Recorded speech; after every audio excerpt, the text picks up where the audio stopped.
We're gonna call our meeting to order. This is the November 13th meeting of the Ward 1 NPA. And as we normally do, we're gonna start by reviewing the agenda. So if you have a copy, take a quick look at it.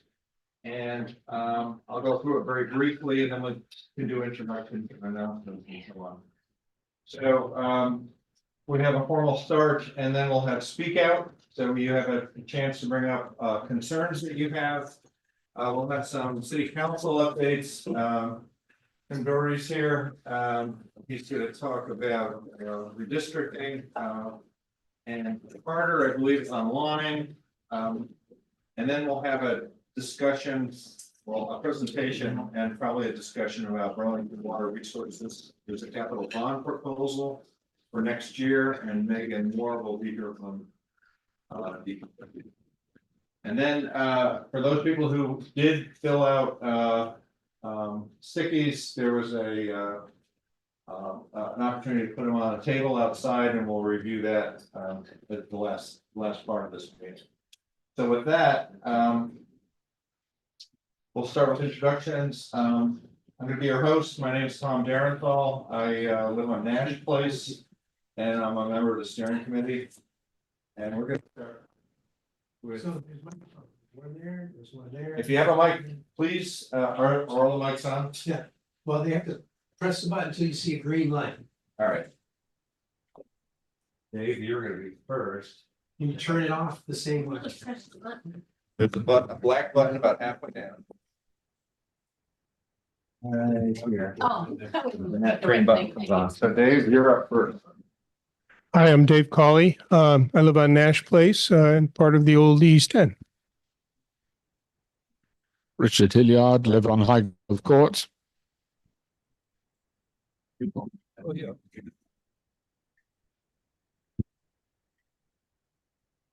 Okay. I didn't know whether we were going outside. Peter Lukowski, Burlington Co-housing East Avenue. Oh, sorry. Cheryl Green, Burlington Co-housing. I'm Dee Dee McNow, and I live right across the street, Prospect Hill. Excuse me, could people speak up because, it does, I have difficulty hearing when people are self-spoken. The microphones are for capturing audio for the people that are at home and not. We don't have a speaker here, so you have to speak loud enough for people here to hear you. We'll use our outside voices inside. Yes. You don't want to go before we get to this corner over there, or you want to go around? Okay. I'm Selena Colburn. I live on Latham Court, also in Old East Ender. I'm Carol Livingston. I live on Calarco Court. I'm part of the steering committee as well as the Old East End. Hi, everyone. My name is Sarah Hernandez-Tim. I'm with the Burlington Police Department. Hi, Gary Golden. I'm Colchester Court, which is Old East End. Okay, so that microphone should go all the way back. The one, these people over here should be using one of Carol's desks. All right, Carol. Thank you. Okay. I'm Lisa Lax. I live on Tebow Parkway. Catherine Block. I live upstairs in the meeting house. Brack Bowden, Brooks Avenue. And I'm Tim Doherty. I live in the Blue House on Colonial Square. And I'm Sharon Busher, and I live on East Avenue. Okay, and we have. Sophie Quest, Chase Street, Old East End. Okay, we have Sophie and Carter. Hey y'all, Carter Newbeezer, Riverside Ave, and I'm the city councilor for Ward 1.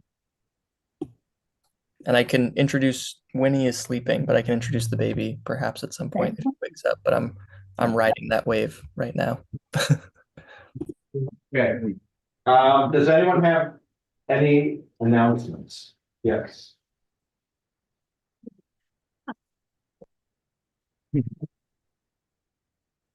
So again, my name is Sarah. I'm with the Burlington Police Department. I'm the Public Information and Community Engagement Officer with the Burlington Police Department. I'm happy to announce that the BPD will be hosting our annual Community Academy starting in the new year.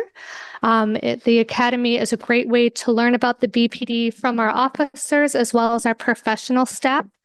The Academy will take place on Wednesdays from 6 p.m. to 9 p.m. starting January 8th through February 12th. I have flyers here with me today with additional information, including the application details. The deadline to apply is December 13th. And I also wanted to take this opportunity that in addition to the Community Academy, the BPD is open to hearing from each ward on how our officers can best engage with your neighborhoods. So if there's an event you would like us to be present at or a part of, please let us know ways where we can engage. We would very much like to meet you all where you're at. You can reach out to me directly or through your steering committee, and my contact information is on the flyer. Thank you. If I can just add, you also posted on Front Porch Forum?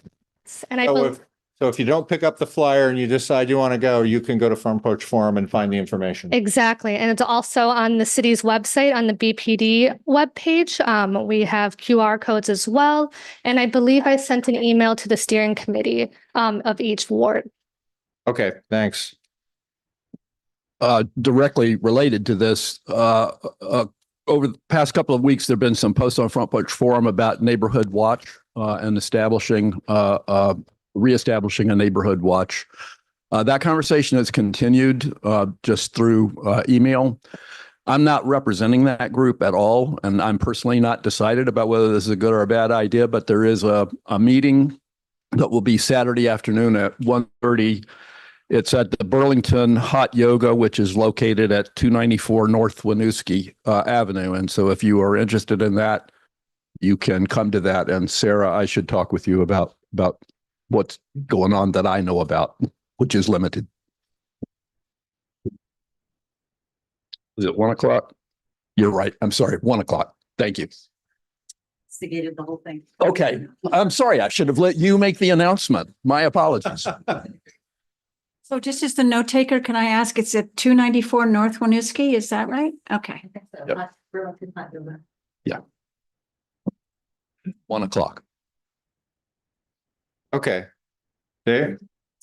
Yeah, I have two announcements. One is that I think folks here know that the project on the Winooski Bridge and the Colberry intersection is continuing on.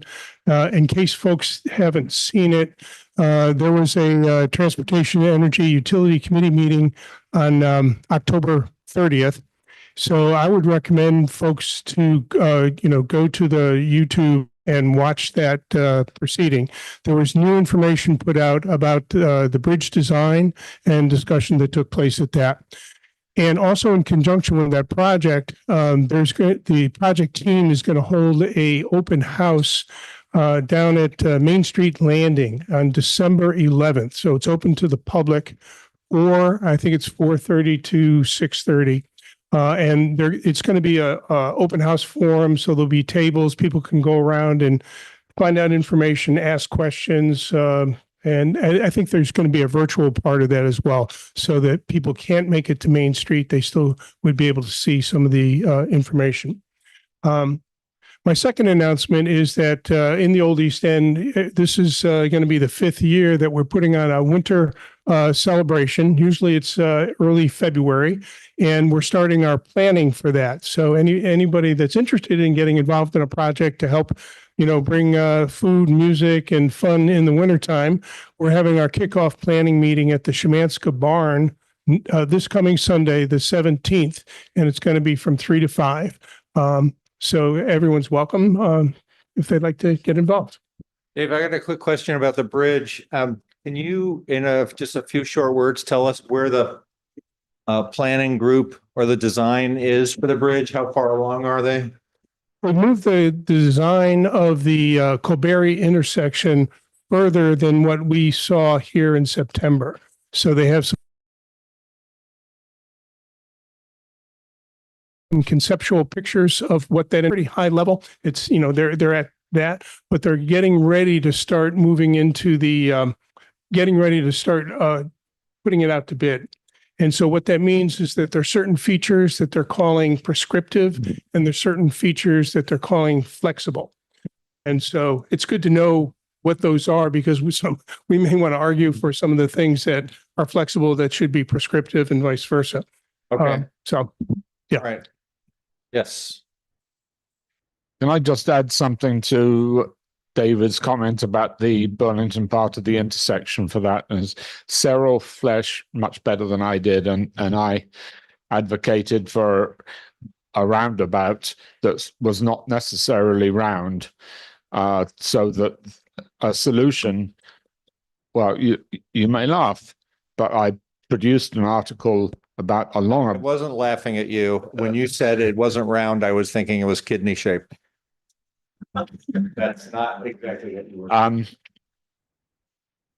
Anyway, I presented an article about a longabout in England that I'm very, very familiar with, which basically, with a little bit of imagination, could embrace the Mill Street community as well as the rest. And I think we ought to call it Combari or Kobami or something like that, so that Mill Street is part of the name. Okay, thank you. So any other announcements? Yes.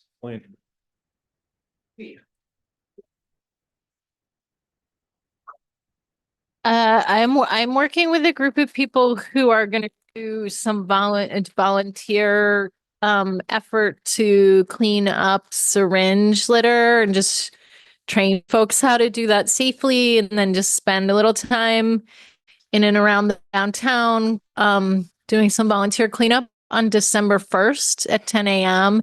And if anyone is interested in being a part of that, just find me before you go and I'll get your contact info and make sure you get all the details about it. But just trying to help clean up our community a little bit and also just do some education and outreach about the safest way to clean up syringe litter, which is actually can be dealt with pretty safely. So. And Celine, this is in addition to what the city already has for people who go and explicitly. This is just a volunteer effort. Okay. This is just going to be some community volunteers getting together on December 1st is World AIDS Day. So we're just gonna help clean up. All right. Do we have any One, just a couple. behind the column here? Yes. Sorry. Couple things. The CDBG position, it's Community Development Block Grant, right? Yes. Money is parceled out each year to the city, and then there's a group of representatives from each of the wards that meets together and looks at the applications and makes decisions about the best way to use that money. Last year, Jake Schuman was elected to represent us. Usually it's a 2-year term. I think Jake has moved out of the ward.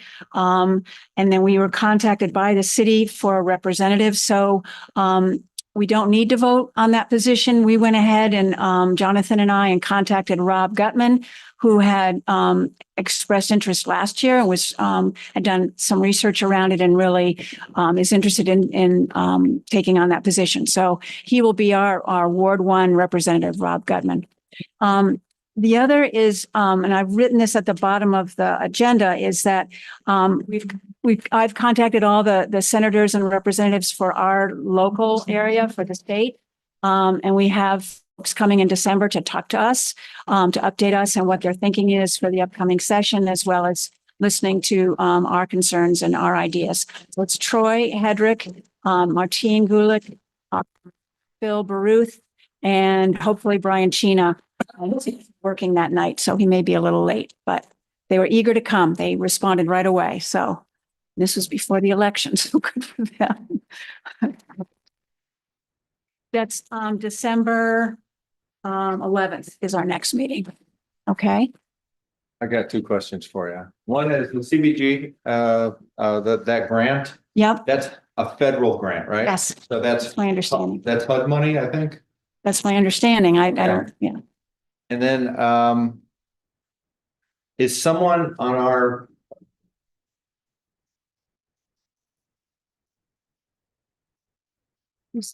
You certainly could do that, and I could put something out in Front Porch Forum. You know, folks here, certainly if you have, I think it would be great if you had questions or concerns that things you'd like to have our delegation talk about and address, that would be great. That'd be great. I'll also say we put some papers out when you came in. You might have seen them where you could share any thoughts you have about the election. We thought about doing that before the election. So, and one of the questions really is like, are there any challenges, opportunities, or questions that you see about how, whether it's local election results, national election results, will affect our community and neighborhood? And we thought that we would use maybe some of that as prompts to just help prepare the legislators who come and speak to us next month too. So if you haven't had a chance to do that, but you want to register some thoughts, please do so on your way out. okay, Darren? And I think, just so you know, we have spilled into Speakout. So unfortunately, we're trying to structure this, and so announcements are supposed to be one-liners, and we are sort of merging it with having an actual discussion about an item. So just so you know, Sharon. I think that's okay for me. So,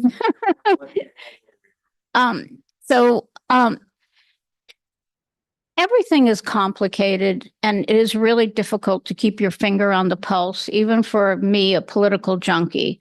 So I want to recommend that one thing that could help is if you go to Civic Clerk and look at it's a calendar of events for November, so monthly, and you can move forward also, and you can see what meetings are occurring. And I'm pointing that out to you because so much is done in committee before it gets to the council, that for those people who come to the council to pour their hearts out about an issue, the die is cast for the most part. Not completely, but it's a lot has gone into it before it makes it to the council. And so the subcommittees are listed there also. For example, the ordinance committee of the city council is there, etc. One of the things that I do is I go to a lot, I zoom in, I don't physically go, but I zoom in to a lot of different meetings. But I wanted to just give you a heads up. At the planning commission meeting, you all know about neighborhood code, all of that passed, okay? I think that you probably might mention that in your report. But now the planning commission is talking about two other aspects of the zoning rewrite. One of them has to do with planned unit development, and that's a larger parcel of land, 1/2 acre to 3 acres, and they're discussing that in planning now before it goes to the council. This is the time, if you're interested in development and what's going on and what can happen, this is the time that your voice matters the most. So I'm just letting you know, look at the agenda, see what's on, if the topic interests you. And usually there are details, reports, so that you can get an essence. And so planned unit of development, and then this other thing called cottage courts, which are smaller little developments that I love, actually. They're like nestling a neighborhood inside of an existing neighborhood. I will use a bad example, but you'd get the gist. If anybody knows East Avenue and knows where co-housing is, that was a neighborhood that was inserted into an existing neighborhood, and it worked. And so I think that's what I mean by this. So I just want to remind people that the only reason that I went to that Tuke meeting that was referenced by Dave and Richard is because I saw it on the calendar. I looked at what was on their agenda and realized that they're talking about the intersection and a little bit about the bridge. And so I zoomed into that meeting and had a chance to listen and speak. So I'm trying to let everyone know there's power in your voice, but it does take a little effort, but not a lot, to look at that calendar and make the decision whether you care about an item or not. But that's what I wanted to share with everyone tonight. So thank you. That's really good to know, Sharon. As someone here told me about selecting a council meeting and the agenda item, and then the presentation materials for that item are available. I don't know how long in advance, but you can select them and see. Usually the Friday before the meeting, they'll be available. So it was easy to see what the counselors are going to see beforehand or after the fact. Right. And if I could, well, first, we've sort of jumped to Speakout. So do we have people have Speakout issues they want to talk about? Something we want to have a discussion on? I really move these pillars. Yes. Whenever you want. All right. I'm gonna just make it's a complimentary announcement to what Sharon was saying. But at the state level, you know that our legislature meets starting in January. But a lot of legislators are working right now to compose legislation. And so they're gathering ideas, and then they're going to send it to whoever it is in the legal minds in the legislature or the assistants to create a formal bill from that idea. And that's happening now. And once January comes around, at least the middle of January or so, it'll really be difficult to get new ideas translated into a bill. So if you are interested in something at the state level, now's the time to contact your person with your idea. And I guess Carol brought up that we're going to have our legislators here in December. And so any ideas that you have, this is if we can get them to endorse it, that would be the first step of getting further action taken on that. So that's it. Any questions?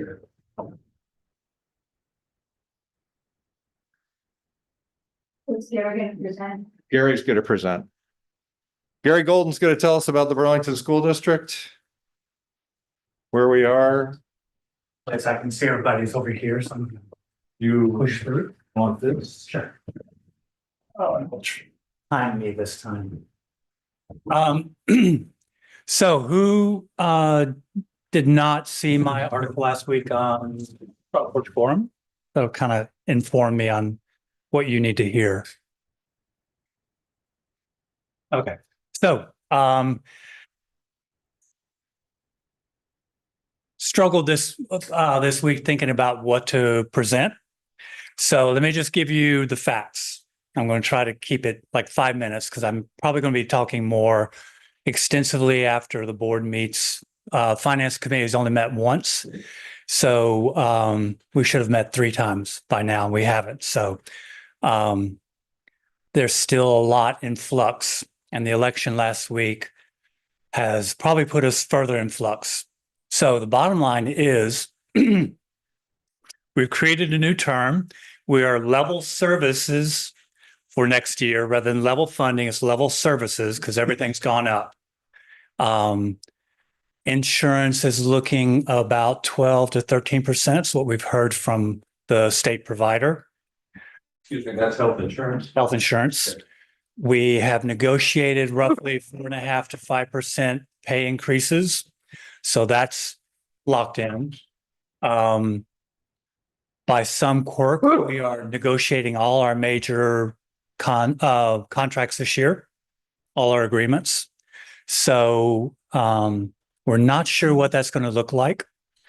I'm saying a lot because that's sort of how our lives for the board are.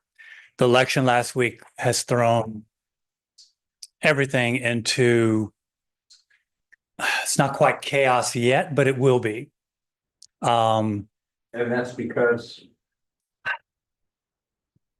Okay, I still have 3 minutes. State level, you'll hear more next time, but our budget stayed lower last year, probably 3 or 4% of our budget did not go up because of level of the weighted student money. So weighted student came out of the legislature roughly 3 years ago.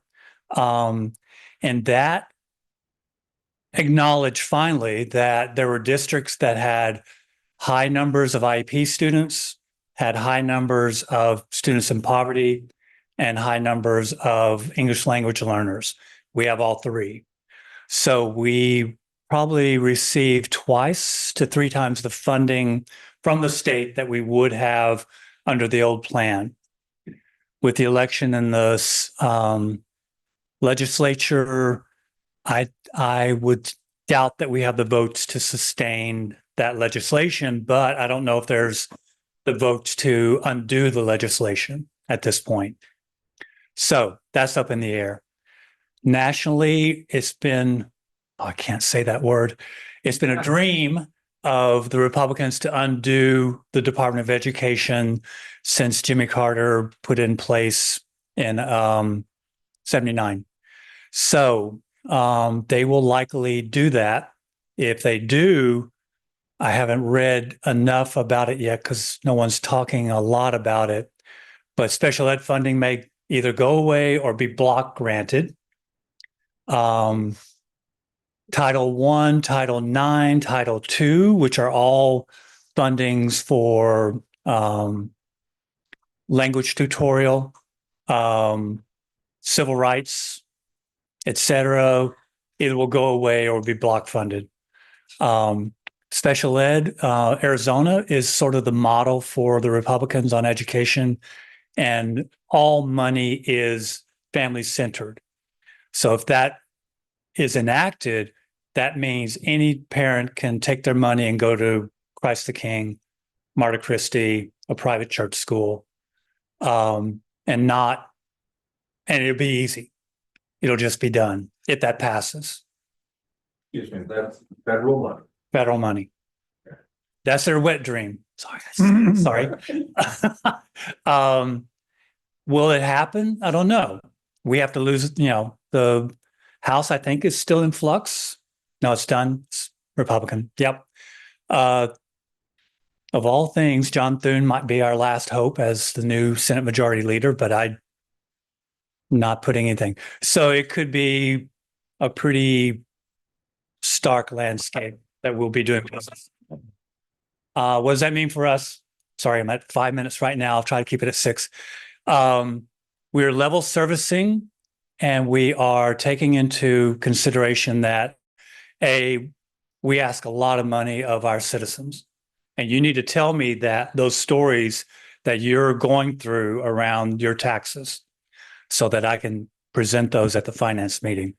Because I think I'll catch flack for this, but I think we have a bloated budget still. It was based on some pretty heady times, but the school bond we're going to look at, I think it's another $10, $11 million of servicing this year. It's our last big servicing of that bond for the high school. But it weighs heavy on us. The appraisal adjustment will probably be pretty high again. So I think we're still looking mid-teens for tax increase as it stands, even with level services. The reality, though, is that we are looking at the state. It gets complicated. I'll back up. At least 40 school bonds failed, some of them multiple times. One of them failed last Tuesday. The Whitcomb School District, it's a Bethel Randolph district, failed again, and they started school in August. Is that going to be the norm? I would predict it will likely be the norm. Will we fail? I don't know. we're still asking for a lot of money. And I think it's a new age. I think South Burlington and their difficulties passing a bond will be looked at pretty seriously by our administration. So. Sharon, you got a question? I had a question. So I think I know the answer, but I'm wanting a different answer. So the allocation to all of these special funds is on an annual basis from the federal government. So the protection ends when you say annual, what is the cycle for the federal government? Do they go calendar year? Do they go what's their? Well, with the continuing resolutions, we could be cut out at any point. I think what this is me pontificating. The budget year starts, July. I think October 1st. Yeah. For the Fed. Federal budget. For the federal budget. Yes, So, but they are talking. so This is the all money conjecture. is there, but it could be modified by the new administration. It will be. I'm choosing to say could. No, we can't. I just don't think we can operate that way. Okay. One is that old antipathy toward the Department of Education. It's Oh, I know that piece, but yeah, but now you've got Elon Musk being vocal about cutting basically all discretionary funding.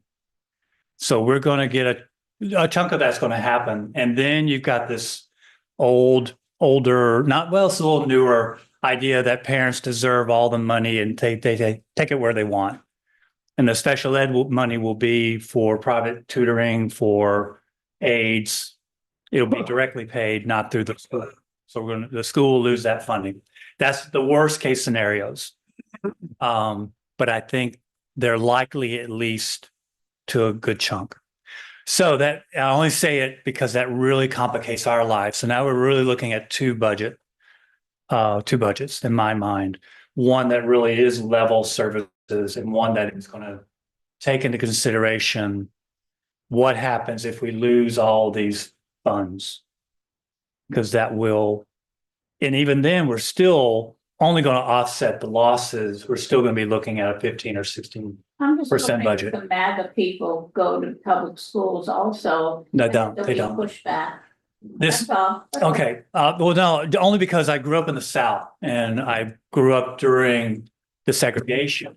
And the thing that happened all through our town, both sides of my hometown's in two states, both sides, every church opened a school.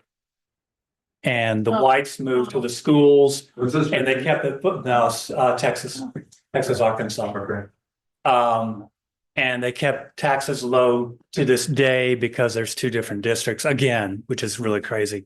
There was a black and white two districts and now there's church. Other questions? Yes, thank you. Get me off this because I'm depressing myself. I apologize. I've got a quick question. Go for it. What,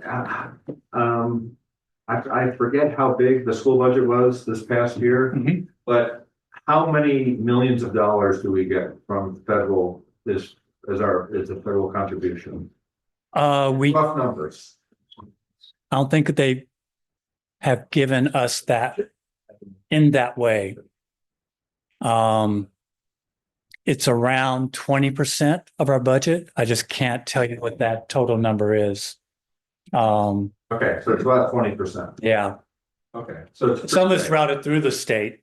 The special ed money goes to the state first, I believe, and then comes to us. Okay. So it's a lot. It is a lot. 20%. Yeah. So sorry, I'm trying to be good tonight, not be too much of down. But I think it's just I really want to warn everyone involved. I think it's going to be a pretty dire situation for public education. And that's the other kind of dream is the reality is the two biggest unions combined in the country are the teachers and their target. So their target for the Republicans, I'll just say to chip away at their influence, their dues, their money. So Sorry, it has local implications. Just want to warn you what those were. All right, Gary, Thank you. Sorry. sorry. Thanks for being on the school board, Brad. So we have a 2-year slot coming open. Anybody who's interested in serving, it's actually a very nice way to serve. It's kind of low, not low energy, but we cooperate. It's a great board. It's only averages, during budget season about 5 or 6 hours a month. The rest of the year is about 2 to 4. So please consider talking to me. I'll give you my honest opinion. Okay, thanks, Gary. Next up, Tim, you're gonna talk about the charter change committee. You can come up here and do it? or- Yeah, although that's, I mean, obviously a hard act to follow. You mean you're trying to be more negative than that? Oh, my gosh. Hopefully not. So the steering committee asked me to come because I am on the charter change committee and talk a little bit about one of the items that has been in front of our committee and was up for vote last night, although we didn't ultimately vote on that, and I'll explain why. Before though I get into that, two things. One, apologize in advance. I am going to say goodnight after I finish talking to you folks. Usually I stay, but I do have to get home. And then the second thing I would say is that sort of dovetails off of Gary looking ahead to the school budget and the tax implications of the school budget. You're going to hear, I think on the agenda, you're hearing from Megan from DPW and the water resources folks. And I anticipate she's going to give you guys a presentation similar to what we heard last night. I'm thrilled that she's coming. I encourage everyone to stay. It's a very important presentation about infrastructure in the city and deferred maintenance and forthcoming infrastructure needs. I will confess that it was a bit of a surprise to me, more than a bit of a surprise to me, the anticipated financial burden associated with a number of these issues. And I think, we can't be looking at each of these things in isolation. We're going to have to, as a community, look at these collectively, and city government's going to have to be looking at these things collectively, with an eye to doing the best we can and meeting the needs that we have to meet, but also living within our means. So I'm encourage everyone to stay for that and think about it in connection to what Gary just told us in the school budget.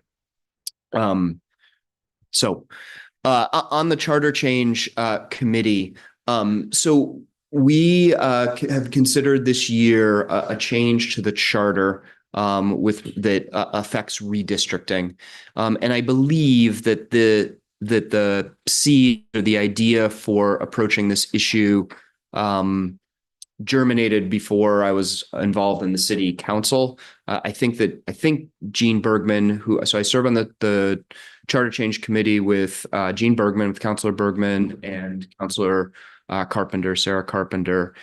And I believe that Gene told me, and I may be getting this wrong, that they started thinking about this during the redistricting process 2 years ago now, which we all know was a little bit controversial, and people had strong feelings about it.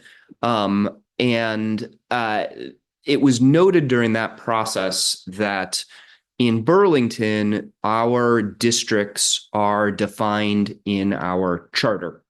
And we talked, I think, last NPA meeting in the context of the police oversight question, about what should be in charter and what should be in ordinance, and what are the pros and the cons of what's in charter and what's in ordinance. And this is another one of those issues. So it was noted that in Burlington, our charter defines our wards and our districts, and that is not a commonly adopted practice across municipalities. Montpelier, for example, their I guess they have wards in Montpelier. I don't know. Their districts and wards are not defined in their charter. And what that means for us on a practical basis is that when we go through redistricting in what, 8 years from now, we'll go through redistricting. We have to amend the charter, which requires considerable procedural steps. And most importantly, I think requires us to go to Montpelier and sort of get Montpelier's blessing on it. And the thinking is that our wards and our districts do not need to be defined in the charter, that doesn't serve any practical function, and that it creates unnecessary burdens, and that, this resonates with me, that, Montpelier really doesn't really necessarily have that. Our good legislatures in Montpelier don't necessarily have to weigh in on how we redistrict our own city. So all this proposed charter change does, or the intention behind the proposed charter change, is to remove these definitions from the charter, and we will be placing them in ordinance. And when it comes to our next redistricting process,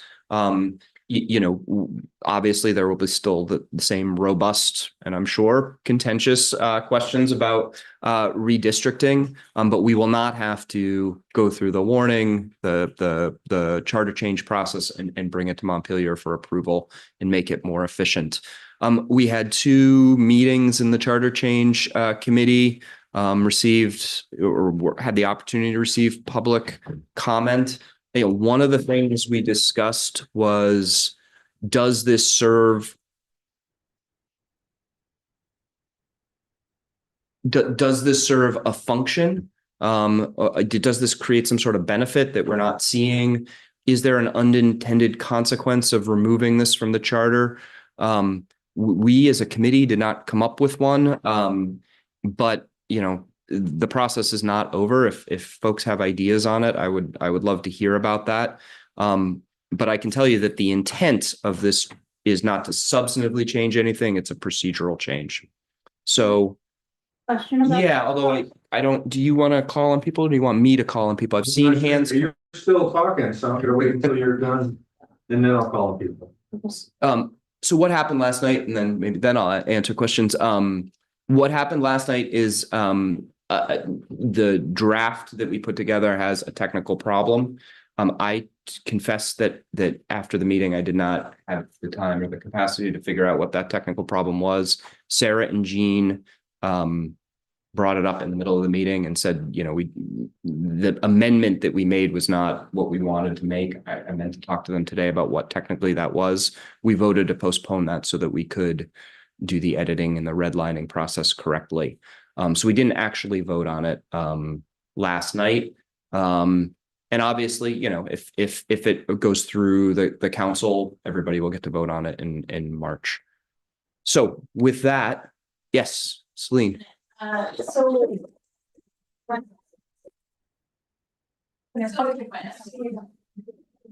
next. I have drafts, by the way, of the resolution is. So right now, when we do redistrict, the council redistricts the city, we vote on it, right? As a whole, we all get to vote on it because it's a charter change. So does that mean we would no longer vote? The council would do a public process, but then the final vote would really just be with the council for the ordinance change, or would it come to the people for a full vote? My understanding is that it will still come to the people for a full vote. My understanding To me, that feels like the critical question, less about the legislature, but more about what's our mechanism for voting on it. The intent of this is not to remove redistricting from. It's just to, from a procedural perspective, to not have this rest within this unwieldy charter change, slow charter change process. With the mechanism for it to come for a vote, you all have to decide whether to put it on the ballot, like your procedure about whether or not you put something on the ballot. I think so.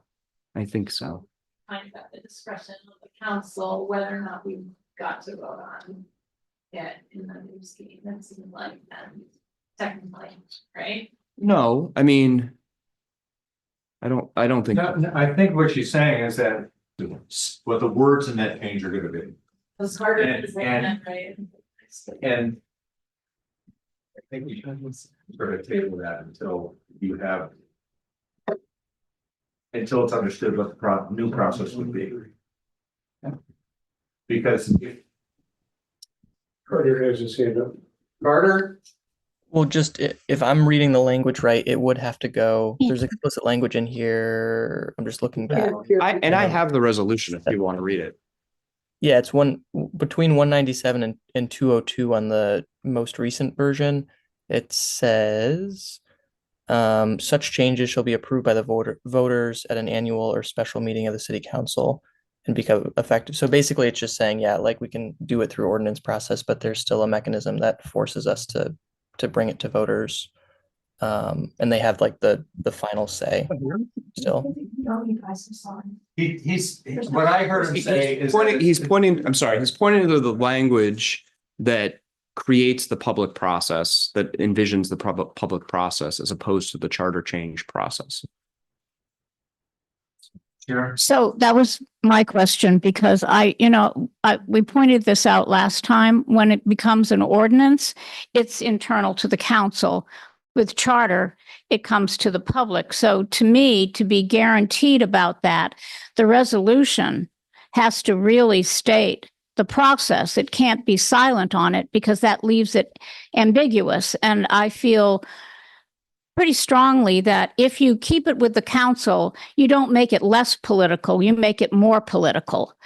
When you bring it to the residents, some revelations can come forward and it might not be as political.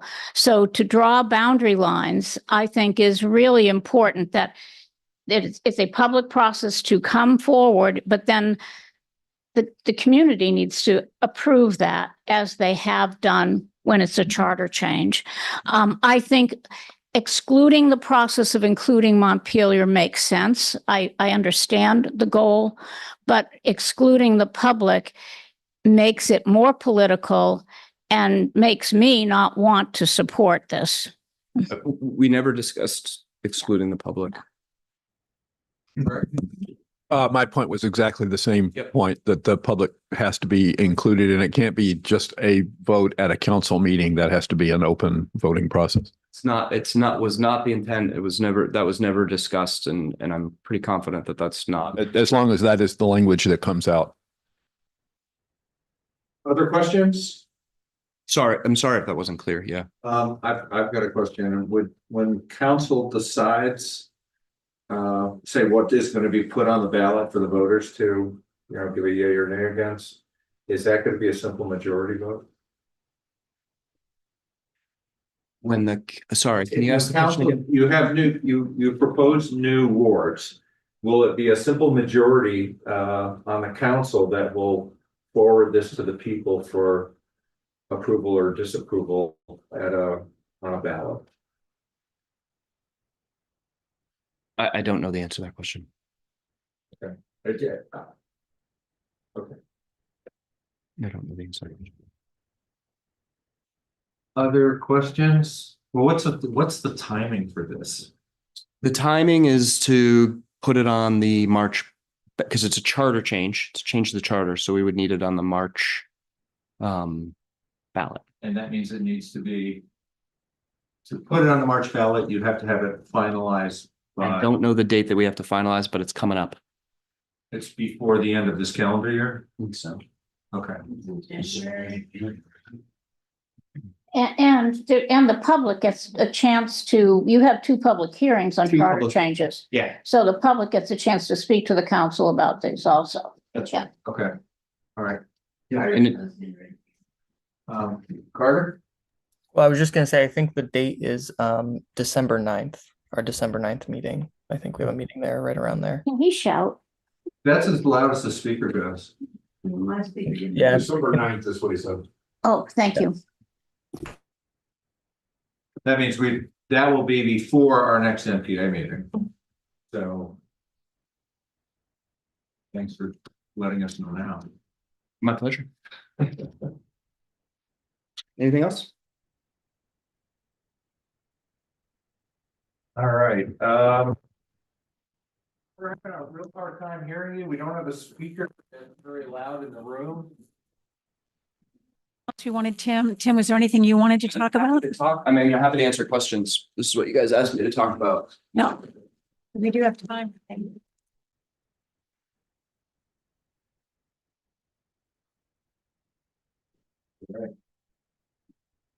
Tim? Next speaker is not for another 20 minutes. Can I ask you what your thoughts are? I'm not trying to put you on the spot, but your initial impression of the water wastewater bond dollar amount impact on residents? Well, I was, and I sort of asked during the meeting, I did not, this was not on my radar that this was this large a, deferred maintenance or future infrastructure need. So, when I started to go through the materials on Thursday, at least from my perspective, I was quite surprised to see the numbers and to hear from DPW the sense of urgency associated with these needs. And so my initial reaction was surprise, candidly, that this apparently has been sort of a lingering issue. So, I don't know. I mean, I hope that there is room for a lot of work to get the numbers down, because it did not seem to me like the proposed both bonding issue and then the rate increases that they were talking about were just astounding. And of course, like we were saying, when we think about these things, we can't think about them in isolation. We have to think about them with respect to the school funding and about everything else. And I'm quite concerned about it, actually. Well, It's really cold comfort, but I will state that, we built these sewage treatment plants in the 1970s and 80s after the Clean Water Act. They really haven't been upgraded in many communities, not just ours. And so we have been deferring maintenance on these things. It's now infrastructure that is sometimes decades old, and the cost of this is coming to roost. So it's a huge problem, and it's not just for us. no, but my point is that, as you said, schools. The council has discussed the increase on public safety and tax. And then I thought that the mayor or somebody from the administration said there might be a tax increase. And then this, and my point, and I spoke at public forum last night, and I just felt that, as I feel that their need is great. We have buildings that are falling apart. I'm angry still about Memorial Auditorium, and I was on the council and tried to get money for 32 years for that building, and I failed every year, every time. But so we have buildings crumbling. We've invested all this money in the great streets, which really irritates me, because I don't need utopia. I need a functioning city. And I know there needs to be investment in water and wastewater, but $200 million, the thing on Channel 3 was that if you paid $700 now currently for your water bill, it would go up to $1,500 a year. So it would be more than double. In 5 years. And that, In 5 years. yeah, and that is a lot of money. And so I think that for people that are income sensitive, strapped, retirees on fixed incomes, people who don't make a livable wage, it's not just the homeowner, it's the renter. And so I'm hoping that each one of you thinks about all of that as you make decisions. I know this would come forward to the voters, but you need to be gatekeepers, good gatekeepers also, because people try to do the right thing. They care about the city, but I don't think we can afford this. I'm incredibly worried about it. I mean, and I think, we all understand in Burlington that you know, we have our differences, but there's a tremendous degree of shared values and shared commitment to our community, right? I mean, we are collectively, whatever our minor differences are, we are collectively a community that, you know, believes in public education and that is going to do our best to fund our public schools as best as we can. We are collectively a community of people who, you know, place our environment in a very, very high value and value, you know, what we're pouring into Lake Champlain every single day or into the river every single day. You know, but we are, and I hear what you're saying about folks on a fixed income. I hear what you're saying about renters, but across the board, the tax burden, financial burden on Burlingtonians is at an absolute unsustainable level. And so you're right, Sharon, the city council and the mayor's administration is going to have very, very, very difficult discussions about there are all these things that we value, that we need to do, that we want to do, but we're not going to be able to do them all in the way that we want to do them. We're not, and we're going to have to figure that out because we cannot continue to raise property taxes.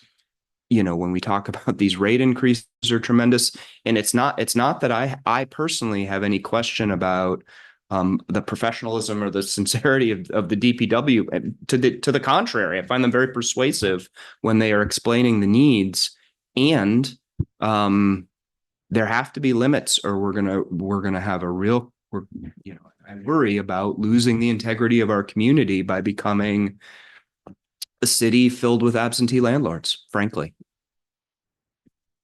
Really do. And so, you know, I do not have a solution to that. But I think we should be prepared to have these difficult discussions. And I do hope, for whatever it's worth, to follow up a little bit on what Gary was saying and the tone in which he was saying it.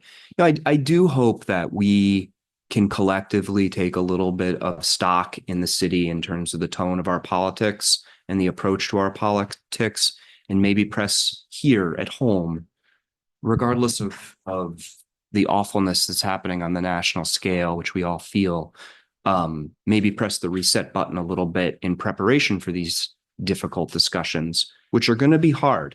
And if we revert to, which has unfortunately become a feature rather than an exception of Burlington politics, if we revert to accusing one another of things, calling one another names, labeling one another, every time we're faced with these difficult discussions, the discussions are only going to become more difficult, and the decisions are going to be, you know, less optimal.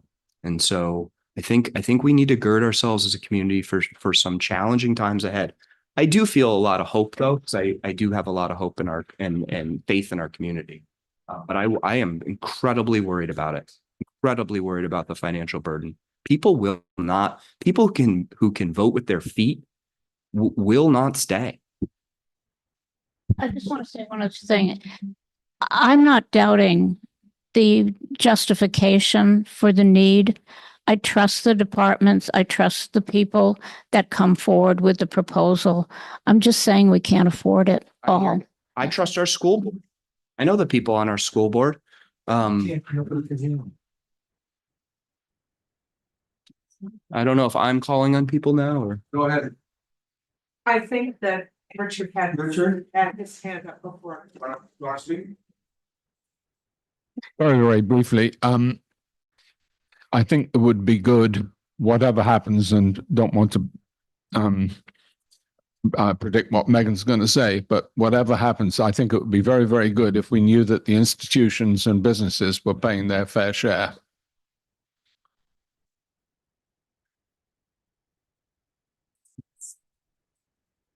Oh, yeah. I'm curious, Tim and Carter, what ideas you might have in terms of keeping costs down.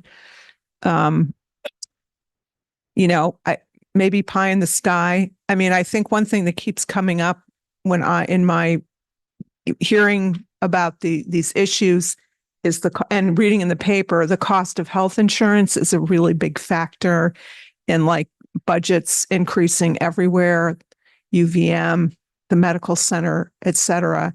And I'm assuming with the school budget, I don't know. I mean, these are built into the cost of hiring staff.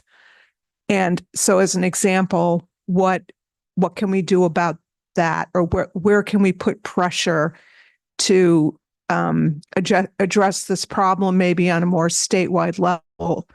I mean, that's one thing that occurs to me, but I'm wondering what other thoughts, like outside of the box or bigger picture, can we, just what are your thoughts? I don't pretend at all. I take this as a less formal conversation. I don't pretend at all to have a silver bullet or a grand answer to the city's financial challenges. When I think about the city's financial challenges, though, and things that we have control over, I don't see on a citywide level us having control over the cost of healthcare. It is rising, and it affects businesses, affects my business, affects all businesses that provide healthcare for their employees. It's a significant issue. But when I think about some of the things that I think that the city government can control, and it's frustrating, right? We're all engaged Burlingtonians, and we want the city government to do a lot of things that are actually outside of the ambit of city of what the city can control. And I put myself in that. I do that too sometimes. But I think in terms of things that the city can control, I think that the best way to put ourselves on a path to a healthier city is to grow our grand list, right? So increase housing, grow our grand list. I think that increasing our gross receipts taxes by having a thriving business culture, by having a thriving downtown that people want to come to, spend their money on.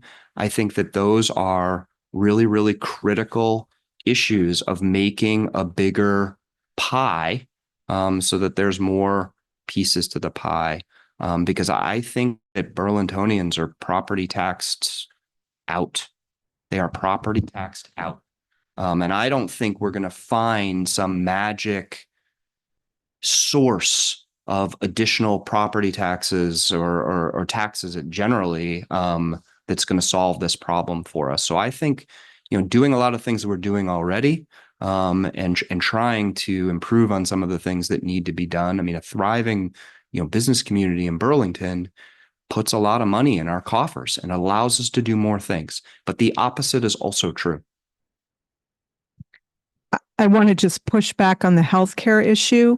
I do think that there are things the city can do in unison to put pressure on the state and, maybe on the federal government about, a single payer universal healthcare, which in my opinion would probably really bring down the costs of health insurance anyway. It might not bring down the cost of healthcare.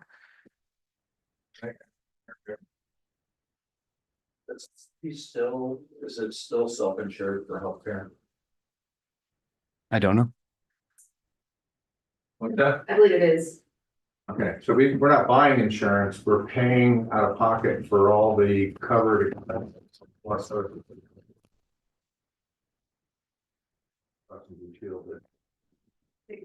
Sigma, okay. I mean, I'm not speaking. Is it on? Oh, I'm not speaking on the behalf of the city, just as a city employee. From what I understand, we are self-insured and it is with Cigna. But as a person who manages a budget, those numbers still continue to go up much more than I, as a budget manager, would like to see in a sort of predictable way. So I think it's something that the city is currently working on, figuring out what that looks like. Carter?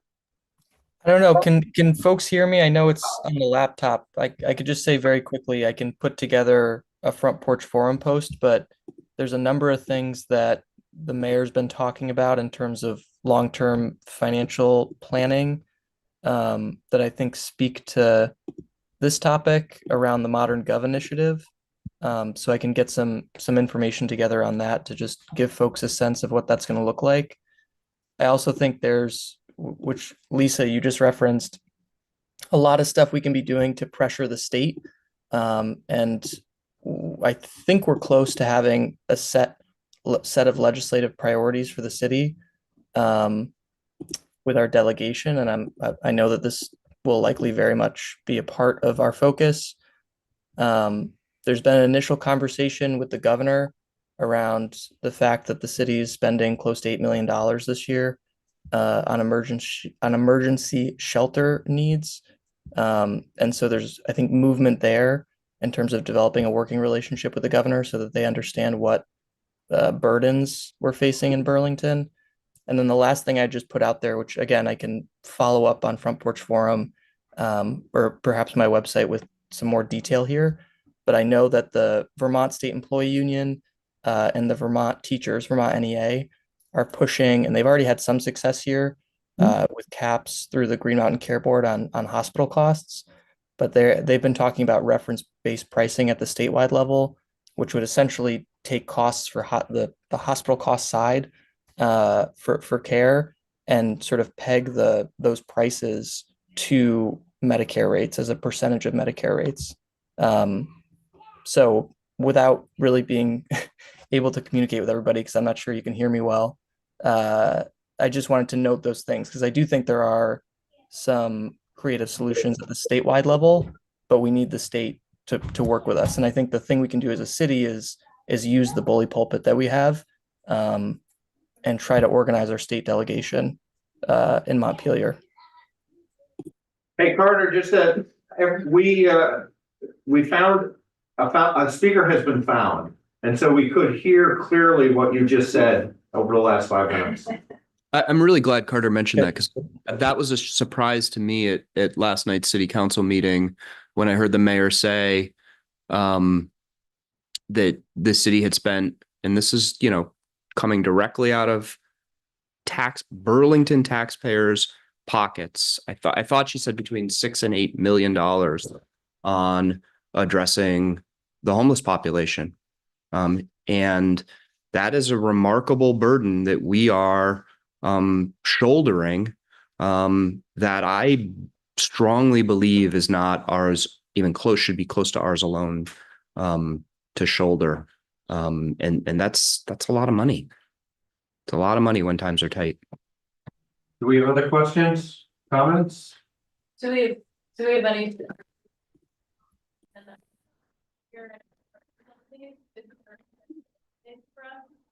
Actually, we do. We have. Carter, we can hear you now. Bring up. We've got time. Yeah, well, so briefly, I don't know how much time we have. 2 minutes. 2 minutes? 7. Oh, 7 minutes. Wow. You guys you're spoiling me. So, I mean, a few things I wanted to highlight, I'm not going to have the time to really get into them in depth, but a lot of this information is on the city website, and maybe I can follow up with some links to the steering committee to share out if that sounds good to folks. Like I said, the legislative priorities are being developed. We had an initial meeting with the mayor and a number of city councilors and the mayor and our state delegation, sort of as an initial getting all the electeds together, in a way that we didn't violate open meeting law. We then had a work session at the city council level a few meetings back now to sort of run through, here's what everybody brought to the table. And, if you're going to have a set of priorities, you got to prioritize them. So started the conversations around sort of questions folks had or things that were missing, but then also a request from the mayor's office to the council that,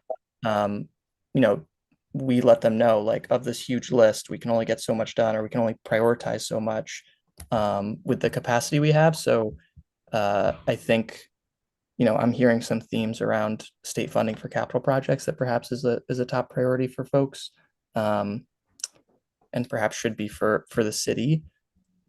So those aren't finalized, but if you want to engage on them, either let me know, reach out to the mayor's office, or just send me an email, and I'm happy to figure out who to connect with or what that might look like. The other piece, I guess, of good news on the cost front, because I think it is deeply concerning. I'm deeply concerned. I shared the thoughts that were shared around the water infrastructure proposal. The Modern Gov initiative, I think, is really exciting. We did get, we've talked about the operational efficiency study for a while, and we did get that study back. Most of what was in that study, it was good to like have a level set document, I guess, to some degree. I thought a lot of it wasn't helpful, and a lot of it was telling us stuff we sort of already knew. I I said this on the floor, but I generally don't like the city spending a lot of money on consultants because we have a lot of sort of institutional knowledge in our city departments and in our community, and a lot of smart folks who are deeply involved. And oftentimes we spend a lot of money on these consultants, and then they aren't actually that helpful. But the mayor laid out sort of that report, sort of what is on the table for consideration, what ideas they're not pursuing. This is all sort of a very, very early stage ideas. There's been no commitments by the city to do one thing or another. But I think the sort of the headline of this is our budget is growing faster than we can pay for it. We have all these capital expenses that we have not put maintenance in over the last few decades, put money into for regular maintenance over the last few decades. And the answer can't just be to continuously raise property taxes on folks. So we need to, at a very high level, figure out how we're going to consolidate city services and sort of what city services are essential and that we want as a community and we want to strengthen and make as efficient as possible, and what things we just can't do as a city and we need to look to pressure the state on. So there's also, I know as part of this, my first thought was like, oh my God, I don't want to just start laying off city employees or anything like that. I don't think that's the intention. The mayor brought together a labor advisory group of all the city unions who have already been engaged and throughout this process are going to be engaged. I know that the city councils, we had a work session on this, and we're going to continue those conversations, and a number of good questions and clarifications were brought up from councilors that I think they may have sent a memo out, but can't remember off the top of my head. And then, yeah, my last major two updates. One were the water thing, but I know we're going to get a presentation on that later, and we've already talked about it, so I'll skip that. Just my other update was a memo that we received in the last 2 weeks from the mayor's office. Governor Scott, as we had talked about in the NPA before, was not responding to the city and was not sort of willing to even sort of have a meeting, like a non-public meeting with between the administration staff and city staff and the mayor's office and the governor's office. That has shifted, and there seems to be a solid commitment to maintain a good working relationship, which I think is good progress and really important, because we're not going to do this without, I may have differences with the governor, but like the governor and the mayor of the largest city in the state need to be able to talk to one another. And so I was glad to see that shift from him. But we received this memo basically outlining the conversation or the main thrust of the conversation that was had, which was, here are all the things that the city is spending money on around emergency sheltering. And we sort of broke it down and itemized it by department. That really is the responsibility of the state, and that, these things are getting worse and more expensive because the state sort of backed out of the motel voucher program with no actual plan, frankly. The state since then, which the mayor outlined in her updates last night, they've sheltered some folks, but it's been less than, I think it was like 14, and half of those are temporary, half of those are longer standing. But the most recent number of folks without shelter not include, and there's a caveat in here saying that the data does not include people who are sleeping in their vehicles, doesn't fully capture folks with, families with children, but the number has jumped from 315 folks in July to 367 as of September.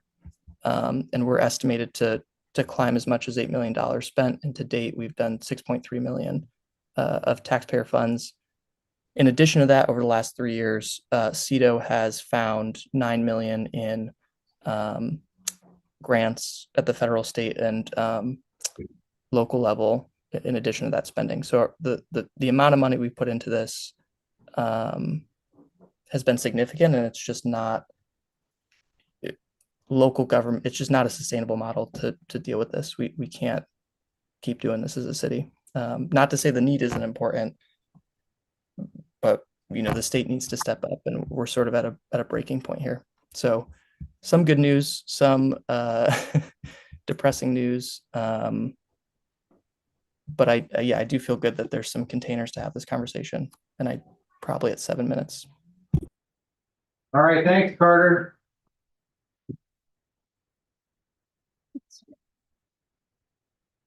Bye. Thank you.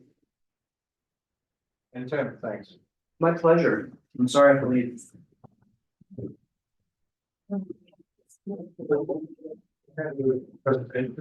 I'm gonna share it. Join you? Sure. Okay. Hold up. I'm on and.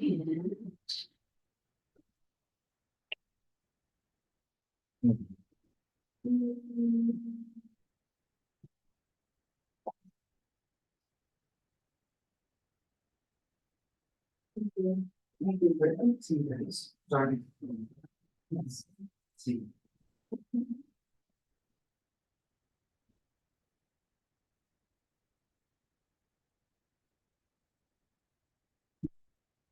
They're hard conversations, all the money spent. And. Yes. How do I say your last name? Where? Moyer. I'm terrible at that. It's okay. It's also an interesting last name where in theory it should be spelled Moyer. It is not. You are Martin Lee. Martin Lee. Okay. All right, our next presentation is by Megan Moyer and Mr. Lee. He's also here for the hard questions if you guys are. He's here for the hard major questions. technical questions. And they're gonna talk about the Burlington Resources capital bond proposal. I guess this is what you shared with City Council this week. Yes, with Or one hopefully. last night, but there is one update because we are constantly working on making this more tolerable for ratepayers. Oh, so it's you've taken $100 million over. More or less, yeah. All right, their presentation, and I'm gonna get out of the way. Yes, I don't know how many of you, first of all, thank you so much for this time. It's been a while actually since I think I've attended Ward 1, so I've missed you all. And it's great to be here to really dig into the details and get all of your questions. Your questions and comments are gonna make this proposal better and make us hopefully be able to make the case to the council to at least bring it to the voters in March of 2025. One reminder, all of the money that we spend on water resources are ratepayer dollars. We do not have any taxpayer funding going towards us. Those are entirely separate pots of money.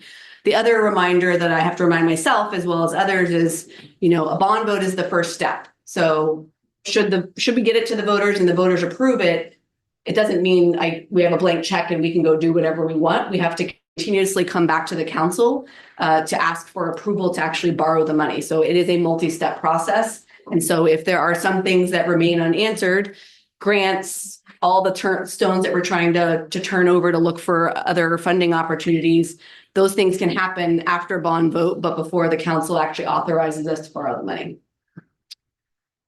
So I'm going to give you guys a copy of this presentation. This is just, the evidence of all of the work that we have done to date with the previous chunks of money that the voters have given us.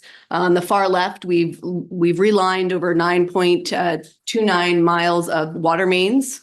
The clogged, dirty pipe that you see up there, it's naturally forming sort of rust that forms on the inside of pipes, and as part of the relining process, we clean that out. And we put in essentially a whole new pipe on the inside. On the wastewater side, the $30 million approximately that was approved in 2018, we have drawn that down almost fully with the projects that we've completed and also the projects that are underway, which include the first small stage of a wastewater treatment plant upgrade that is looking at the very first part of the process, the headworks, which kind of gets all the big pieces and the grit out of the waste stream. The challenge is that even though we will have spent $21.3 million on the wastewater treatment plant, which has brought our risk score. We've sort of done a report card looking at consequence of failure and likelihood of failure for each of the systems within the wastewater treatment plant. And you can see in 2018, our report card was really, really bad. And if many of you remember, in 2018, that's when we had actual failures of the disinfection system and of the computerized control system. And as part of this money, we have upgraded those. But unfortunately, even with the money we have spent, there are still a number of systems still in that C, D, and F category. And that is something that Burlingtonians and our systems need to improve upon in order to ensure that we can keep the lake clean. There's lots of reasons why we need to invest in this, but the two big ones is that we need to provide reliable and sustainable drinking water, wastewater, and stormwater services, not just to current Burlington, but also to our future Burlington. Councilor Doherty was talking about the need to grow the grand list. That means more growth. More growth means more wastewater. And we have to be prepared for that if we're going to be able to issue those letters to all of these big projects that need to come in. We have aged infrastructure that is at significant risk of failure. We don't know when it's going to fail. We've already been through failures, and they often result in permit violations, which means we have to close beaches, which is not good for Burlington and its economy.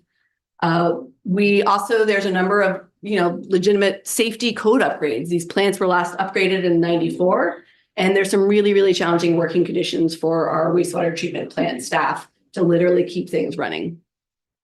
On the flip side, we not only have a state requirement, but we as a community also want to protect the lake. And even before we get into additional technologies like phosphorus removal or reducing combined sewer overflows, just the simple fact of keeping our wastewater plants working.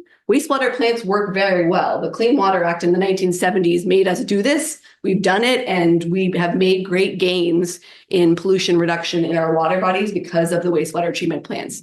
If they start to fail, we will backslide, and that is not acceptable.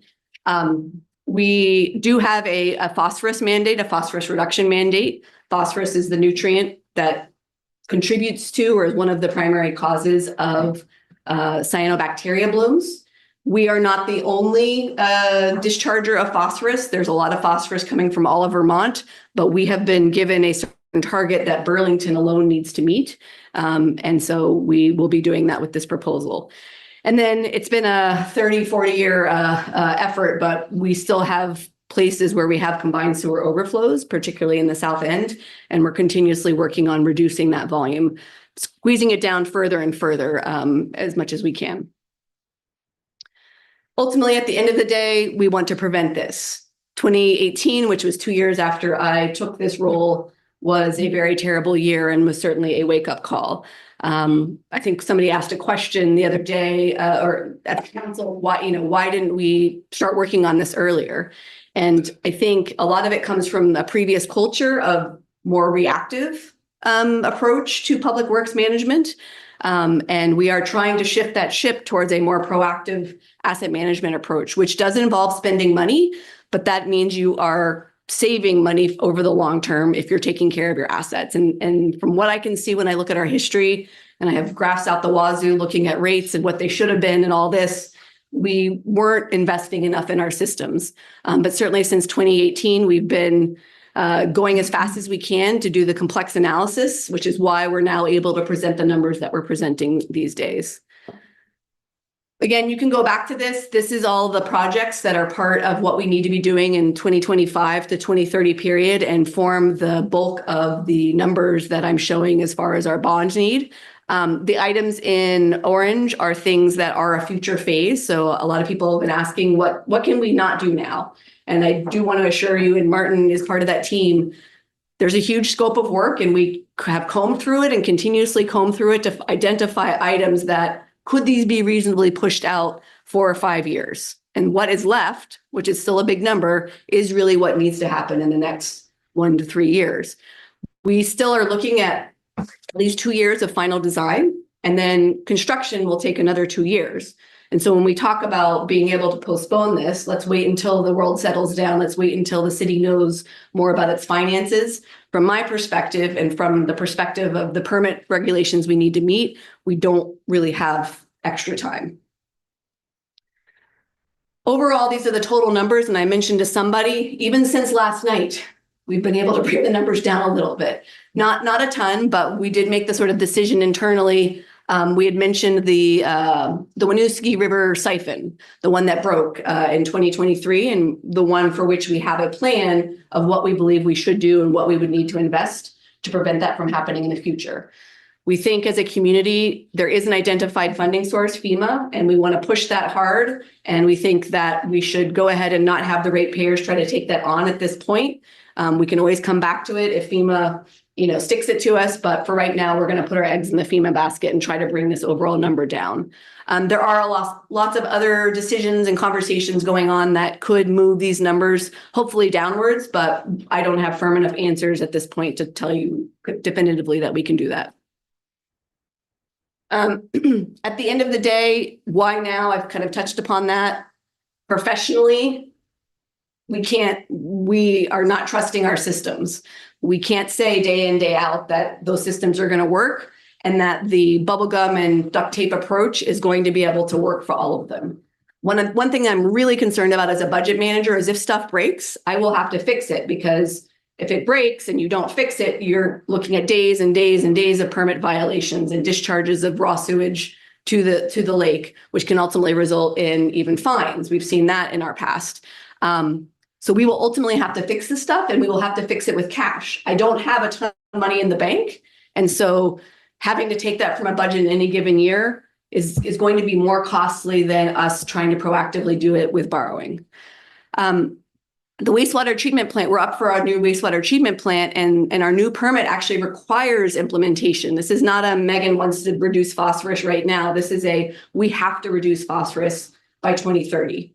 And so when I look at the 4-year time cycle of design plus the construction, we need to be designing as of 2025, and then we need to be in the ground building as of 2027.